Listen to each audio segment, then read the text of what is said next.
A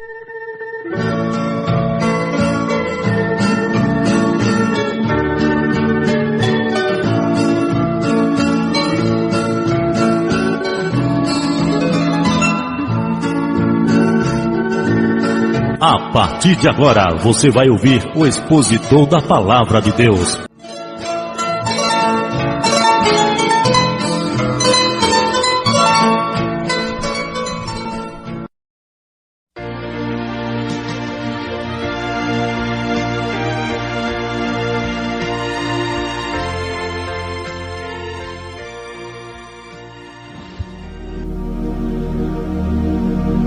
Prezados amigos rádio ouvintes, nossas saudações com fé no Filho de Deus, a fé que vence o mundo. Trago para nossa meditação uma mensagem intitulada Nem escravo e nem livre. Leiamos uma escritura em 2 Reis, capítulo 14, versículo 26. Porque viu o Senhor que a miséria de Israel era muito amarga e que nem havia escravos e nem livre, nem quem ajudasse a Israel. Compreendemos que o estado de nem escravo e nem livre é a pior situação que pode se encontrar uma pessoa ou uma nação. O que é ser livre? Livre é aquele que pode dispor de sua pessoa independente, que não está sujeito a nenhum senhor ou dono, absolvido, que não está prisioneiro, que goza da liberdade política, religiosa e civil. O que é escravo? Escravo é alguém cativo que está debaixo do poder absoluto do seu senhor por compra, herança ou guerra. A escravatura remota aos primeiros tempos do governo humano. José, filho de Jacó, um moço de 17 anos, que foi vendido por 20 ciclos de prata, encontramos em Gênesis capítulo 37, verso 28. Ele é o mais formoso escravo citado na Bíblia. Mas quando a Israel, ele era nem escravo e nem livre. Israel quer dizer que luta com Deus. Desde quando estava no Egito, Israel era o povo rebelde. Êxodo capítulo 3, versículo 16. Eles afrontaram Moisés e Arão. Sua trajetória no deserto, sob a liderança de Moisés, foi pontilhada de desobediência. Entre os muitos exemplos, vejamos o de Êxodo, capítulo 32, enquanto Moisés falava com Deus no Monte Sinai, disse o povo a Arão: levanta-te, faze-nos deuses que vão adiante de nós. Sua posse na nova terra, sob o comando de Josué, foi marcada desinteresse. Josué capítulo 18, verso 3.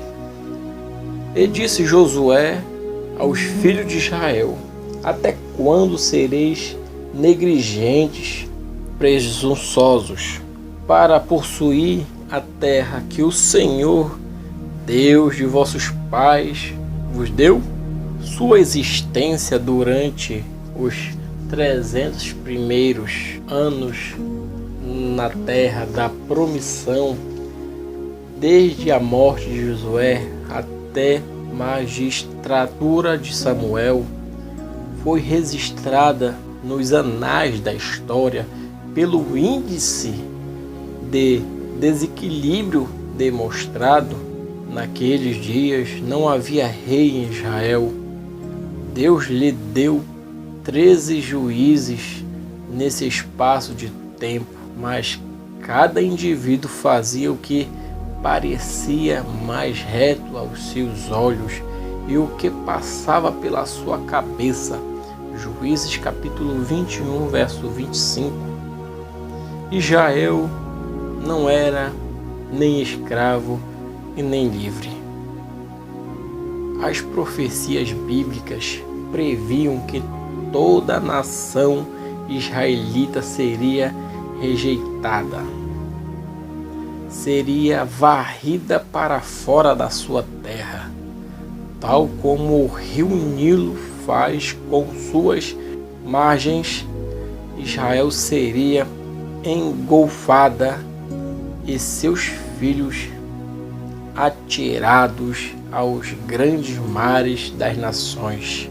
A este respeito, o profeta Amós havia escrito, Amós capítulo 8, verso 8: por causa disto, não se comoverá a terra, e não chorará todo aquele que habita nela. Certamente levanta-se-á toda como grande rio, e será arrojada, e se submergirá como o rio do Egito. Mais adiante, o mesmo profeta mostra que Deus, ao castigar Israel por suas transgressões, fazia um julgamento seletivo, no qual toda palha pereceria, enquanto o remanescente fiel se salvaria. Amós capítulo 9, versículo 9 e 10. Leiamos: porque eis que darei ordem e sacudirei a casa de Israel entre as nações, assim como se sacode o grão no crivo, sem que caia na terra um só grão. Todos os pecadores do meu povo morrerão à espada. Os que dizem, não se avizinhará, nem nos encontrará o mal. Irmãos, cerca de 250 anos depois da divisão do reino de Israel em reino norte e reino de Judá, e aproximadamente meio século depois das profecias de Amós, o reino do norte é destruído pelos assírios, que invadem em 712 a.C. Samaria, a capital. Mas no reino de Israel restou tão somente Judá. Porém, no ano 701 a.C., portanto 20 anos depois da queda de Samaria, com um poderoso exército, os assírios ameaçavam Jerusalém, capital do reino de Judá. E mesmo que inicialmente Deus ouviu a angustiante oração do rei Ezequias e livrou a Israel, mas Judá não ficaria sem o seu cativeiro. Veio então a destruição de Jerusalém e o templo, cerca de 120 anos depois da tomada de Samaria pelos assírios, e por haver desobedecido a voz divina de dar descanso à terra, Judá foi assolada durante 70 anos pela ausência de chuva, esterilidade do solo e fome. Assim escreveu Jeremias no capítulo 25, verso 11 e 12. Foi devido o mandamento de descanso da terra, cujo não cumprido causou a desolação de Judá. Levítico capítulo 25, verso 2 e 4. Veja que havia até uma lei agrária. Êxodo 22, verso 11. Mas ao sétimo soltarás e deixarás descansar, para que possam comer os pobres do teu povo, e do sobejo comam os animais do campo. Assim farás com a tua vinha e com o teu olival. Tudo indica que o povo de Israel deixou de guardar este mandamento desde que Saul iniciou o seu reinado, pois o cativeiro, coroação de Saul no ano 1075 a.C. e o início do cativeiro em 585 a.C. A Bíblia é clara quando diz pela boca de Jeremias em 2 Crônicas capítulo 36 verso 21, para que se cumprisse a palavra do Senhor pela boca de Jeremias, até que a terra se agradasse dos seus sábados. Todos os dias de desolação repousou, até que aos 70 anos se cumpriram. Todavia Deus lhe deu uma oportunidade de escape, enviando-lhes a sua palavra, seus mensageiros e seus profetas. Segundo Crônicas capítulo 36, verso 15 e verso 16. Porém, zombaram dos mensageiros de Deus e desprezaram as suas palavras e mataram dos seus profetas, até que o furor do Senhor subiu tanto contra o seu povo e mais nenhum médio houve. É do mesmo jeitinho que o cristianismo moderno está fazendo hoje. Eles estão atacando a palavra do Senhor, não recebem os mensageiros, não reconhecem os profetas. Provérbios capítulo 29, verso 18. Não havendo profecia, ou seja, profeta, o povo se corrompe. Porventura, este não é o estado da era de Laodiceia? A era em que estamos vivendo. Eles aceitam presidentes, bispos, supervisores e até papa, mas não aceita profeta. Mas o Senhor disse que será sempre através de um profeta. Amós 3, verso 7. Certamente o Senhor Jeová não fará coisa alguma sem ter revelado ao seu segredo aos seus profetas prosperidade. Segundo Crônicas capítulo 20, verso 20.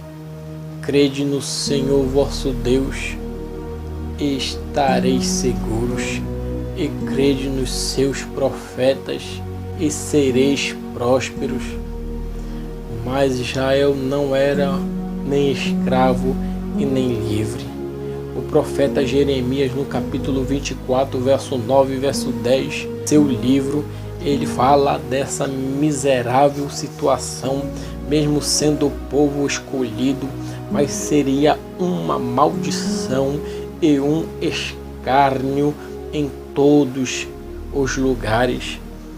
O profeta Daniel e o próprio Senhor Jesus falam das calamidades que ocorriam a partir do ano 67 depois de Cristo. Daniel capítulo 9, verso 26 e Mateus 24, verso 2. Por que tudo isto acontece? Porque Israel não era nem escravo e nem livre. Na mensagem instruções de Gabriel a Daniel, o profeta desta era, William Marion Branham, no parágrafo 83, encontramos uma profecia do profeta desta era que diz o seguinte: esta é uma profecia sobre os Estados Unidos e, consequentemente, sobre todo o mundo, e toda esta terra virá a ser um deserto. Toda essa terra será assolada. Deus castigará esta nação por seus pecados.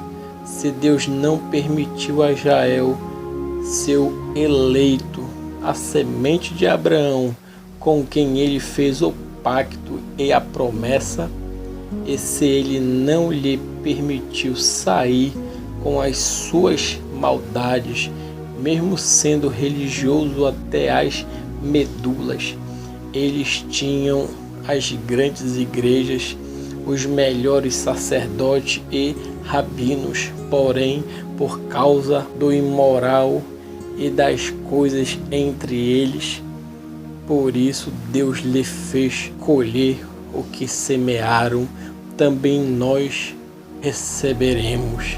Israel não era nem escravo e nem livre até 19 de agosto de 1947.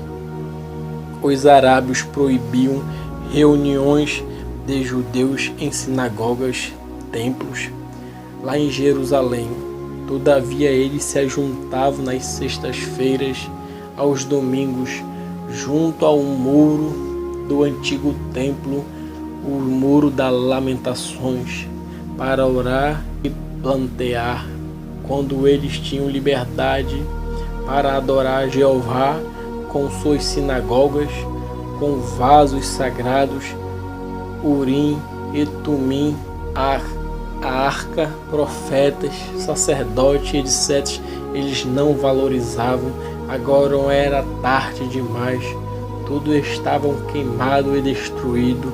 Nabucodonosor havia levado o melhor. Só restava a coluna do templo, as lembranças, as saudades. Como diz o pastor José Ferreira Ribeiro, não sabe o bem que se tem, a não ser depois de perder. Israel não era nem escravo e nem livre. E você? Porventura, não estamos fazendo a mesma coisa hoje? Será que não temos abandonado o primeiro amor?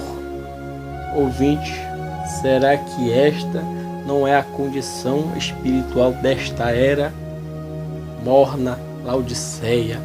O profeta William Branham exclamou: tu tens a palavra, tens a Bíblia como nunca tens tido, porém não estão fazendo nada com a palavra, exceto dividindo-a e espedaçando-a, aproveitando o que querem e suprimindo o que não querem.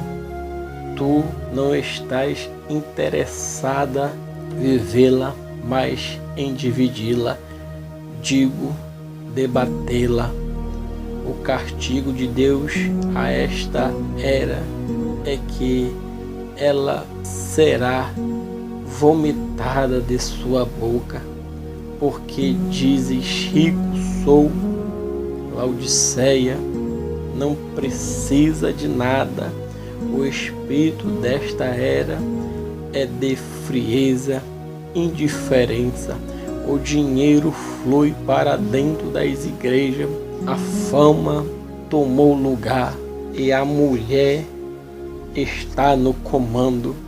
Não podem entender que, se a riqueza for o critério de espiritualidade, então o mundo já tem tudo de Deus e a verdadeira igreja não tem nada. Esta era não é nem escravo e nem livre. Há pregadores pagos, comprometido com a igreja e não com a palavra, tem medo de lhe falar a verdade e perder o dízimo, perder os membros, perder o cargo nas congregações ou mesmo serem expulsos das denominações a que pertence. Mas o verdadeiro pregador do evangelho tem que pregar a palavra com relâmpago e combater o pecado até as raízes, comer bolacha de sal e beber água do riacho, mas ficar com a palavra de Deus. Amém. Os pregadores modernos da denominação do não faz mal, o que é que tem, deixa pra lá. Eles dizem, Deus só quer o coração. Eles são como Judas e Balaão, fazendo apelo por dinheiro, e induzem as pessoas a vender tudo o que tem para sustentar os seus projetos fora da vontade de Deus, e construindo catedrais de mármore com vidro fumê, com uma estrutura que mostra que não estão esperando a Jesus Cristo. Não sabem que sobre suas portas está escrito Icabode. Foi-se a glória de Deus. Meus preciosos irmãos, amigos radiovintes, é mais tarde do que pensamos. Você não vai à igreja para ocupar um banco. Não vimos para escutar um bom sermão ou esperar que um anjo importado venha à igreja para agitar a água. O exemplo do tanque de Siloé, uma boa música, tudo isto é bom, mas o que devemos fazer é vir à igreja para verificarmos com Deus a salvação da nossa alma. A igreja deve estar examinando a si mesma através da palavra de Deus. É hora de um inventário de nossas pureza, lealdade e devoção, pois temos nos tornado emboateiros, fumantes, caluniadores e Jezabéis pintadas. Tudo o que o resto do mundo pratica, a igreja está praticando hoje, até que a gente mal pode distinguir uma da outra. Está ficando tarde, nem escravo e nem livre é o tema desta mensagem. Irmãos, temos percebido que há um espírito de frieza e indiferença no seio do cristianismo. Porventura não estamos também na condição de um escravo e nem livre, mesmo depois de termos recebido o Evangelho? A verdade, meus irmãos, amigos radiovintes, é que já estamos brincando demais de igreja. Muitas vezes vamos aos cultos somente para esconder o ódio. Chega de tomar a ceia do Senhor indignamente. Eis aí a razão que há entre vós tantos fracos e doentes e muitos que dormem, pois não somente tomamos, como também misturamos a ceia indignamente. A mim não me importa o que você seja, mas lhe garanto que sem o Espírito Santo você está perdido e continuará como o jumentinho de Betfagé entre dois caminhos, ou como o profeta de Baal cocheando entre dois pensamentos, nem escravo e nem livre. Você não está totalmente no mundo, amém? Mas também não está unicamente em Cristo. Que pena. Hebreus capítulo 12, verso 4. Ainda não resististe até ao sangue, combatendo contra o pecado. O teu testemunho não causa impacto na tua vizinhança, a tua vida ainda está muito parecida com as pessoas do mundo, arrependa-se. Caso contrário, a ira de Deus lhe alcançará. Abandone o mundo, os sintomas humanos, os dogmas, os credos, as denominações formais e frias e volte à palavra original. Pouco tempo nos resta, chega de entretenimento. Abrace a mensagem precursora da segunda vinda de Cristo. A hora tem chegado. Desperta, filha de Deus. Desperta, filho de Deus. Aleluia. Busca o teu batismo no precioso nome do Senhor Jesus Cristo para a remissão de teus pecados. Deus vos abençoe.